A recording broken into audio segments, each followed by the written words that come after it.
মুদাবিয়ার কথা শুনিনি। মুদাবিয়া কি জিনিসটি স্পিকার আপনার কাছে আমি একটু জানতে চাই।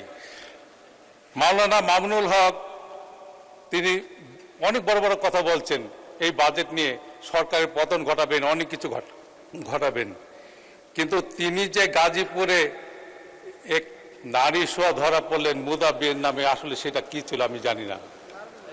মাননীয় সদস্য, অপ্রাসঙ্গিক কোনো বিষয় বক্তব্যে না নাই ভালো। একজন রাজনৈতিক নেতার পরকীয়া সম্পর্কে আপনি মন্তব্য করেছেন।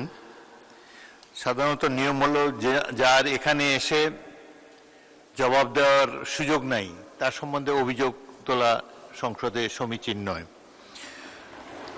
2 নম্বর, আপনারা মুদাবিয়া সম্পর্কে আমার কাছে কেন জানতে চাইলেন? আমাকে কি এক্সপার্ট মনে হয় এসবের ব্যাপারে? মুদাবিয়া হলো সম্ভবত কেউ যদি বিদেশে যায়, বিদেশে অবস্থানকালে হয়তো টেম্পোরারিলি 1 মাসের জন্য বিদেশে গেল, আগের কালে নিয়ম ছিল 1 মাসের জন্য তিনি একটা সো কল্ড বিয়ে করতে পারতেন বা একজন পার্টনার খুঁজে নিতে পারতেন, এটাই আমার ধারণা। তবে এগুলো নিয়ে সংসদে আলাপ আলোচনা না হয় ভালো।